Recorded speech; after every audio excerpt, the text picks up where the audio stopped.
नमस्कार, छत्तीसगढ़ कौशल्य भूमि देख रहे हैं आप। आपके साथ मैं हूं स्वीटी दीक्षित। रुक करेंगे छत्तीसगढ़ की खबरों की ओर। पीएम मोदी आज छत्तीसगढ़ की राजधानी रायपुर पहुंचे, जहां सीएम बघेल ने उनकी अगवानी पर पुष्प गुच्छ भेंट किया और राज्य में आत्मीय स्वागत किया। साथ ही आपको बता दें कि 2019 में दूसरे कार्यकाल के प्रधानमंत्री चुने जाने के बाद ये छत्तीसगढ़ में मोदी की पहली यात्रा है।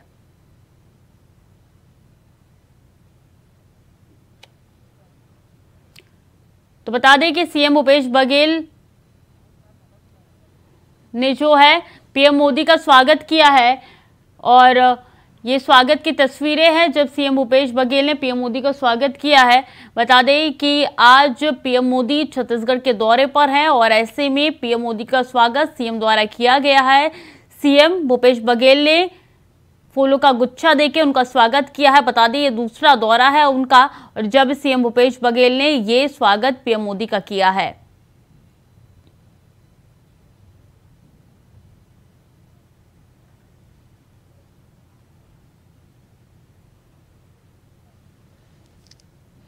कांग्रेस वादा करके भूल जाती है। पीएम मोदी ने अपने संबोधन के दौरान कई बड़ी बातें कही है। बता दें कि छत्तीसगढ़ के दौरे पर है सीएम भूपेश बघेल और ऐसे में सीएम भूपेश बघेल ने स्वागत किया है पीएम मोदी का और तमाम बड़ी बातें पीएम मोदी के संबोधन में कही गई। उन्होंने साफ तौर पे कहा है कि गंगा जी की झूठी कस्में खाती है विपक्षी पार्टी और ऐसे में देखिए तमाम झूठे लोग एकजुट होने जा रहे हैं। जो डर गया वो मोदी ने, ये भी मोदी की तरफ से साफ तौर पर कहा गया है। तो कांग्रेस के बड़े बड़े नेता वादे करते हैं, वादे करके भूल जाते हैं। पीएम मोदी ने अपने संबोधन में कहा है। इसी के साथ दूसरा दौरा उनका ये छत्तीसगढ़ का है और बता दें कि इसी के साथ वो चुनावी शंखनाद करने के लिए मैदान में उतरते हुए नजर आ रहे हैं। लोकसभा चुनाव और विधानसभा चुनाव छत्तीसगढ़ में होने वाले हैं और ऐसे में उसको साधने की कोशिश पीएम मोदी द्वारा की जा रही है। पीएम मोदी का ये दौरा छत्तीसगढ़ का काफी अहम है और ऐसे में बता दें कि पीएम मोदी ने अपना संबोधन देते हुए विपक्ष पर जमकर निशाना साधा और लाखों की तादाद में यहाँ पे जनसंख्या आई थी और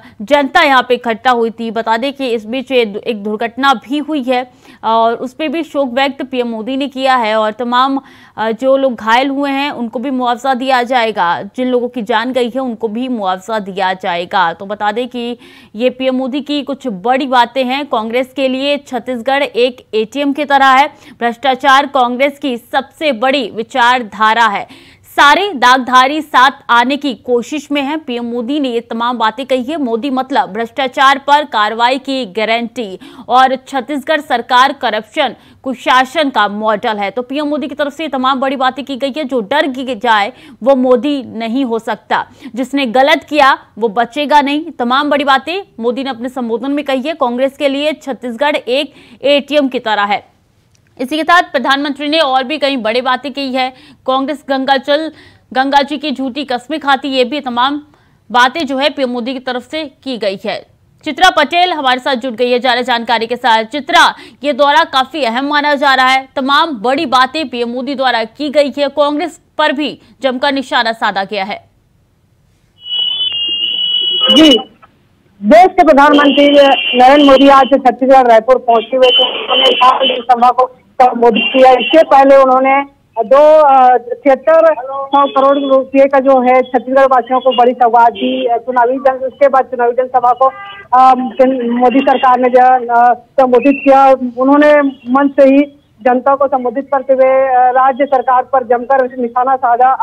कार्यक्रम में जो है जन सैलाब काफी लाखों के तादाद में पहुंचे हुए थे। उन्होंने राज्य सरकार को लेकर कहा कि छत्तीसगढ़ में उन पर राज्य सरकार पर कई आरोप लगाए हैं। सारा घोटाला से लेकर जो है कमीशन तक जो है उन्होंने आरोप लगाए हैं और उन्होंने यह भी चुनावी दावा किया है कि अगर आगामी चुनाव में भाजपा की सरकार बनेगी तो वो सबसे पहले जनता को मोर आवास मोर अधिकार के तहत सबसे पहले आवाज देंगे। और उन्होंने यह भी कहा कि राज्य सरकार को लेकर कि भ्रष्टाचार के खिलाफ जो है लगातार छत्तीसगढ़ में कार्रवाई करेगी, इस पर प्रतिबंध लगाया जाएगा। जी, बड़ी तमाम बातें उनकी तरफ से की गई है और इस दौरान देखा कि तस्वीर में साफ तौर पे पता चल रहा था कि कितनी बड़ी संख्या में केंद्रीय मंत्री भी उनके साथ मौजूद है। ऐसा पहली बार हो रहा है जब 5 केंद्रीय मंत्री प्रधानमंत्री मोदी के साथ एक मंच साझा कर रहे हैं। जी, इस कार्यक्रम में जो है 5 केंद्रीय मंत्री भी पहुंचे हुए थे और इसमें शामिल हुए थे जो शासकीय कार्यक्रम 2 हुए थे, जिसमें मुख्यमंत्री भूपेश बघेल और पीएस के जो उप मुख्यमंत्री हैं वो भी पहुंचे हुए थे। उसके बाद चुनावी सभा को उन्होंने संबोधित किया। प्रधानमंत्री नरेंद्र मोदी ने उन्होंने चुनावी घोषणाएं भी की है और उन्होंने यह भी कहा है कि जो 2.5 साल का जो मुद्दा है वो सफल नहीं हुआ है। केंद्र सरकार ने जो है कई चुनावी वादे भी किए हैं, लेकिन वही राज्य सरकार को जमकर निशाना साधा है, आरोपों का बौछार डाली है। तो देखा ही होगा कि ये चुनाव जो को देखते हुए जो है ये विशाल सभा रखी गई थी। उसमें सभा में जो है मोदी मोदी के नारे लगे और उन्होंने प्रधानमंत्री ने सबसे पहले यह नारा लगाया है कि छत्तीसगढ़ सबसे बढ़िया। लेकिन कौशल्या माता की भूमि में भगवान श्री राम को भी उन्होंने एक बार भी याद नहीं की। जी बिल्कुल, तमाम सवाल जो है वो खड़े हो रहे हैं, लेकिन आप चित्रा, ये जो दौरा है पीएम मोदी का छत्तीसगढ़ में काफी अहम माना जा रहा है और ऐसा कहा जा रहा है ये एक तीर से 2 निशाने लगाने वाली बात है, क्योंकि विधानसभा चुनाव छत्तीसगढ़ में होने वाले हैं और लोकसभा सीटों पे भी पीएम मोदी निशाना साधने की कोशिश कर रहे हैं। जी निश्चित तौर से आगामी चुनाव के लिए जो है कुछ ही महीना बचा हुआ है और गिनती के 4 महीना बचे हुए हैं और उसके बाद आचार संहिता लग जाएगा। चुनाव जो की तैयारियां जो है भारतीय जनता पार्टी विधानसभा हो या लोकसभा हो उसके लिए तैयार हो चुकी है और 3 संभाग की उन्होंने जनसभा को जो है जनता को संबोधित किया है। सबसे पहले जो है केंद्रीय मंत्री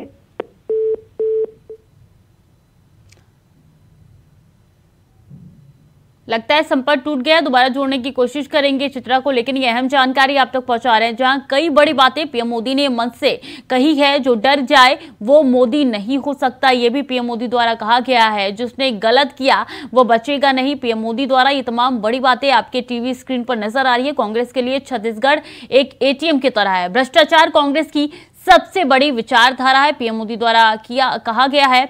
और बता दें कि छत्तीसगढ़ के दौरे पर पीएम मोदी है और ऐसे में अब से कुछ ही देर में छत्तीसगढ़ से रवाना हो जाएंगे, सीधे वाराणसी जाएंगे पीएम नरेंद्र मोदी। कई ऐसे कार्यक्रम है जिसमें उनकी तरफ से शिरकत किया जाएगा और माना जा रहा है कि पीएम मोदी का यह दौरा काफी ज्यादा अहम है।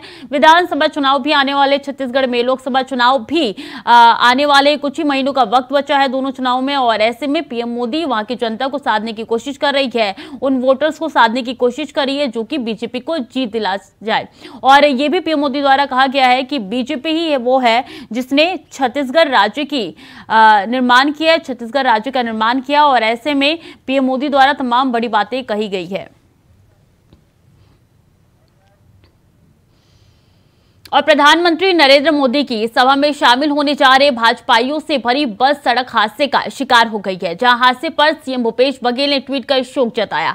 आपको बता दें कि सीएम ने ट्वीट कर कहा कि माननीय प्रधानमंत्री जी की सभा में शामिल होने अंबिकापुर से आ रहे बस के बिलासपुर के समीप दुर्घटनाग्रस्त होने का दुखद समाचार प्राप्त हुआ है, जिसमें 2 लोगों की दुखद मृत्यु का समाचार मिला है। ईश्वर उनकी आत्मा को शांति दे और उनके परिवारजनों को हिम्मत दे। साथ ही 3 लोगों के गंभीर घायल और 3 लोगों के घायल होने की सूचना है। हम सब उनके शीघ्र स्वस्थ लाभ की कामना करते हैं। साथ ही मृतकों के परिजनों को 4-4 लाख रुपए सहायता राशि उपलब्ध कराए जाने की घोषणा करी है और प्रशासन को घायलों के समुचित इलाज के भी निर्देश दिए गए हैं। तो ये सीएम भूपेश बघेल का ट्वीट है जो आपके साथ साझा कर रही है। सीएम भूपेश बघेल ने जानकारी दी है कि 4-4 लाख रुपए मुआवजा जो है वो मृतकों के परिजनों को दिए जाएंगे। माननीय प्रधानमंत्री जी की सभा में शामिल होने जा रहे बस की दुर्घटना में मृतकों के परिजनों को 4-4 लाख रुपए की सहायता राशि की घोषणा करता हूं। प्रशासन को घायलों के समुचित इलाज के निर्देश दिए हैं। हम सब उनके परिवारजनों के लिए, हम सब उनके परिवारों के साथ इस कठिन समय में खड़े हैं। तो सीएम भूपेश बघेल ने ये तमाम बातें उनकी तरफ से कही गई है। इसी खबर पर ज्यादा जानकारी के साथ उपेंद्र त्रिपाठी हमारे साथ जुड़ चुके हैं। उपेंद्र, ये बड़ी घटना मानी जा रही है आज की। जी हाँ, बहुत बड़ा हादसा है। ये दर्दनाक हादसा जो है वो रतनपुर बेलतरा मार्ग पे हुआ है, जब सूरजपुर अंबिकापुर जिले से भाजपा कार्यकर्ता समर्थक जो है बस पे निकले हुए थे और घटना करीब 4:30 से 5 बजे की बताई जा रही है, जहां पे हाईवे के किनारे खड़े हुए हाईवा से जो है बस जो है अनियंत्रित होकर टकरा गई और इसमें जो है अभी बताया जा रहा है कि करीब 3 लोगों की मौत हुई है, बस ड्राइवर सहित 2 अन्य लोगों की मौत हुई है और करीब 6 जो लोग हैं उनको जो है वो हादसे में जो है उनका उपचार चल रहा है। जी, कितने लोग उसमें टोटल सवार थे, कैसे बाकी लोगों ने जान बचाई अपनी? जी हाँ, करीब 40 लोग सवार बताए जा रहे हैं और अभी फिलहाल जानकारी है कि 3 की मौत हुई है और 2 लोगों को गंभीर चोटें हैं, जिसमें ये उपचार जो है अपोलो अस्पताल में चल रहा है। जी, और तो घटना कैसे घटी? घटना घटी है सूरजपुर से जैसे ही बस निकली है, करीब 4:30 से 5 बजे तक बेलतरा रतनपुर क्षेत्र में जैसे पहुंची है और हाईवे के किनारे जो है एक हाईवा खड़ा हुआ था, उसमें अचानक जो है सुबह के समय ड्राइवर को जो है झपकी लग गई और वो गाड़ी जो है अनियंत्रित होकर हाईवे जो खड़ा था उससे टकरा गई और इस दौरान जिस गाड़ी के जो है वो बस के जो है परखच्चे उड़ गए और जिसमें जो है 3 लोगों की मौत बताई जा रही है। जी, फिलहाल उपचार चल रहा है सिंहसुरा अपोलो अस्पताल में। जिन लोगों की मौत हुई है उपेंद्र, उसमें महिला या बच्चे कोई शामिल है क्या? जी नहीं, उसमें जो है बस ड्राइवर जो है वो शामिल है। वही गंभीर रूप से लीलू गुप्ता और विशंबर यादव जो है ये मंडल महामंत्री हैं भाजपा के, इन दोनों का इलाज जो है अपोलो अस्पताल में चल रहा है। वहीं 3 लोगों की जिसमें मौत हुई है उनमें जो है चालक जो है अकरम खान और सज्जन और सुखदेव करके हैं। जी, 3 लोग गंभीर रूप से घायल बताए जा रहे हैं इस पूरे दुर्घटना में। 3 लोगों की हालत कैसी है इस वक्त? जी हाँ, अभी तो फिलहाल जानकारी मिली है कि अभी उनकी हालत ठीक है और उपचार अपोलो अस्पताल में चल रहा है। कुछ लोगों को जो है हल्की खरोंचे वगैरह लगी हैं और हल्के जो है वो घायल हुए हैं, तो उनको जो है सिम्स अस्पताल में उपचार चल रहा है। जी, सीएम ने मृतकों के परिजनों को 4-4 लाख रुपए देने की बात कही है, तो वहीं बीजेपी की तरफ से 5-5 लाख रुपए दिए जाएंगे। जी हाँ, मुख्यमंत्री जी ने वो ट्वीट करके इसकी जानकारी दी है कि करीब 4-4 लाख रुपए जो है वो जो वो परिजनों को दिए जाएंगे जिनके साथ इस तरह का हादसा हुआ है। जी, बहुत बहुत धन्यवाद आपका उपेंद्र तमाम जानकारी के लिए।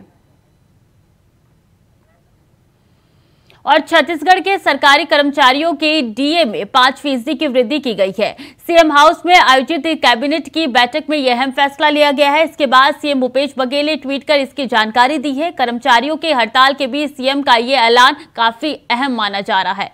तो ये ट्वीट है सीएम भूपेश बघेल का, जो आपके साथ साझा करें। सीएम भूपेश बघेल ने ट्वीट करके इसकी जानकारी दी है कि आप सबके साथ साझा करना चाहता हूं कि आज हमने कैबिनेट की बैठक में राज्य के शासकीय कर्मचारियों की महंगाई भत्ते यानी कि डीए में 5% की वृद्धि करने का महत्वपूर्ण निर्णय लिया है। इससे राज्य सरकार को प्रतिवर्ष 1000 करोड़ रुपए का अतिरिक्त वित्तीय भार आएगा। और जगदलपुर के जिलाधिकारी विजय दयाराम टोकापाल विकासखंड में संचालित विकास कार्यों और योजनाओं का जायजा लिया। इस दौरान उन्होंने स्वास्थ्य केंद्र स्वामी आत्मानंद स्कूल, प्राथमिक शाला, आंगनबाड़ी केंद्र रीपा के साथ कई विकास कार्यों का निरीक्षण किया। साथ ही उन्होंने अधिकारियों को निर्देशित किया कि निर्धारित समय सीमा में जन्म प्रमाण पत्र जारी करें। इस मौके पर डीएम ने स्वामी आत्मानंद स्कूल के निरीक्षण के दौरान लैब के लिए आवश्यक संसाधनों की उपलब्धता जल्द सुनिश्चित करने के आदेश दिए।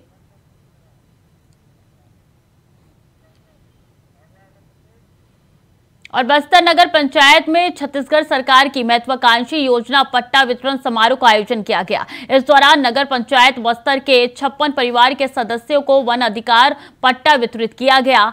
सभी हितग्राहियों को बस्तर विधायक और बस्तर विकास प्राधिकरण अध्यक्ष ने वन अधिकार पट्टा वितरित किया। विधायक लखेश्वर बघेल ने वन अधिकार पट्टा प्राप्त करने वाले पट्टाधारकों सहित समारोह में योजनाओं से लाभान्वित होने वाले हितग्राहियों को बधाई और शुभकामनाएं दी।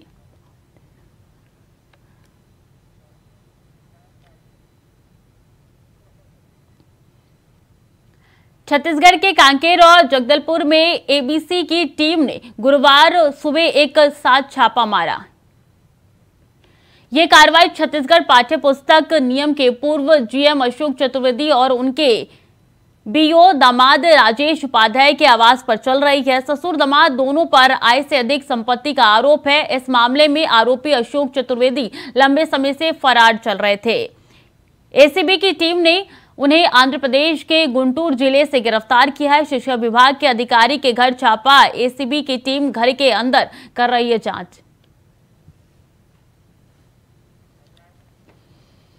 और एमसीबी जिले में वन महोत्सव के तहत निर्माणाधीन पत्रकार भवन के पास वृक्षारोपण कार्यक्रम का आयोजन किया गया, जिसमें भरतपुर क्षेत्र के विधायक गुलाब कमरो, जिले के कलेक्टर नरेंद्र दुग्गा, जिले के पुलिस अधीक्षक सिद्धार्थ तिवारी सहित बड़ी तादाद में पत्रकार उपस्थित रहे, जहां जनप्रतिनिधियों और अधिकारियों द्वारा कार्यक्रम को हरी झंडी दिखाई गई। बता दें कि इस कार्यक्रम में ग्रामीण व शहरी क्षेत्र के लोगों को निःशुल्क पौधे दिए जाएंगे। इस कार्यक्रम में कई प्रकार के पौधे हैं जो जिले के लोगों को दिए जाएंगे। साथ ही महोत्सव कार्यक्रम में विकास गुलाब कमरों सहित जिले के अधिकारियों द्वारा पौधारोपण किया गया।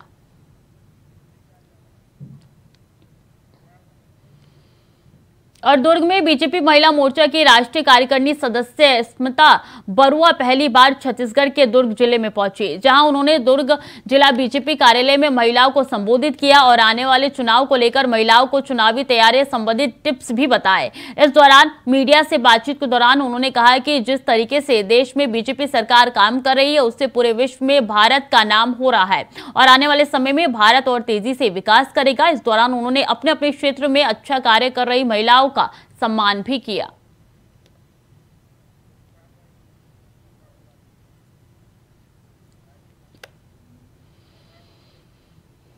छत्तीसगढ़ शासन की तरफ से 5% महंगाई भत्ते को स्वीकृति दी गई है। सरकार के इस फैसले का छत्तीसगढ़ कर्मचारी अधिकारी फेडरेशन ने स्वागत किया है। साथ ही केंद्र के समान महंगाई भत्ता नहीं दिए जाने और शेष मांगों पर शासन की तरफ से कोई चर्चा नहीं करने पर दुर्भाग्यजनक, साथ ही कहा है कि मांग पूरी होने तक संयुक्त मोर्चा की तरफ से आंदोलन जारी रहेगा।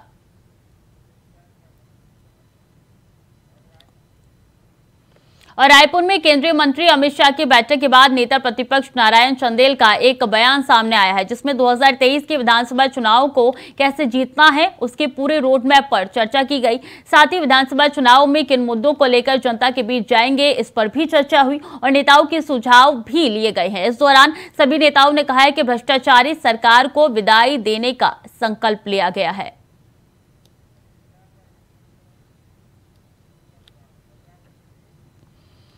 और बलौदाबाजार जिले के 750 संविदा कर्मचारी अपने नियमितीकरण मांग को लेकर चौथे दिन भी हड़ताल पर अड़े हुए हैं। साथ ही कई संगठनों ने इस संविदा कर्मचारियों का समर्थन भी किया है। गार्डन चौक पर भूखे प्यासे संविदा कर्मचारी लगातार अनिश्चितकालीन हड़ताल पर है। सरकार से इनकी एक ही सूत्री मांग है कि हमें नियमितीकरण किया जाए। बता दें कि आंदोलन कर्मचारियों ने बताया है कि चुनाव के समय भूपेश सरकार ने हमें आश्वासन दिया था कि संविदा सभी कर्मचारियों को नियमित किया जाएगा, परंतु 5 साल बीत जाने के बाद भी सरकार ने हमारी मांग पूरी नहीं की है।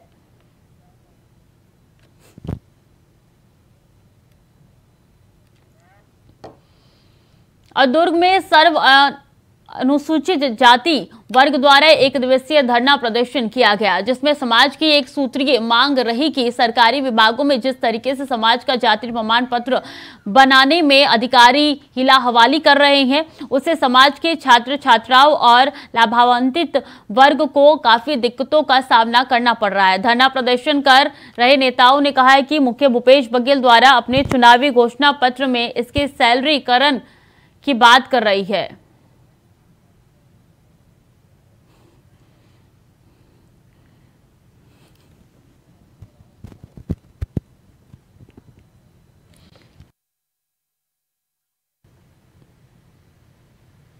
छत्तीसगढ़ के राजस्व मंत्री जयसिंह अग्रवाल ने SECL की कॉलोनियों का दौरा किया है। एक कॉलोनियों की बदहाल स्थिति को लेकर जिम्मेदार अधिकारियों की जमकर लताड़ लगाई गई। राजस्व मंत्री ने कहा है कि जल्द से जल्द इन इलाकों के हालातों को ठीक किया जाए। आपको बता दें कि SECL की सुभाष ब्लॉक और ऑफिसर कॉलोनी का निरीक्षण करने के दौरान कंपनी के अधिकारी साथ थे। मंत्री ने कहा कि ये वाटर ATM क्यों खराब है।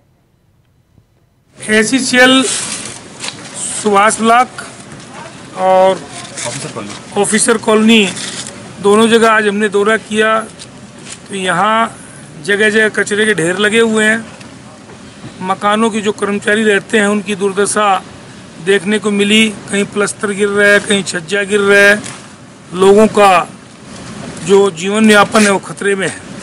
इसके साथ साथ ATM जो देखे हमने, वाटर ATM, वो लाखों रुपए की लागत से बनाया गया, 4 साल से बना हुआ है, उसको स्टार्ट आज तक नहीं किया गया, वो खंडर स्थिति में है। SLR सेंटर में आए तो यहाँ ताला लग। तो फिलहाल के लिए बुलेटिन में इतना ही। खबरें लगातार जारी है, देखते रहिए इंडिया वॉइस।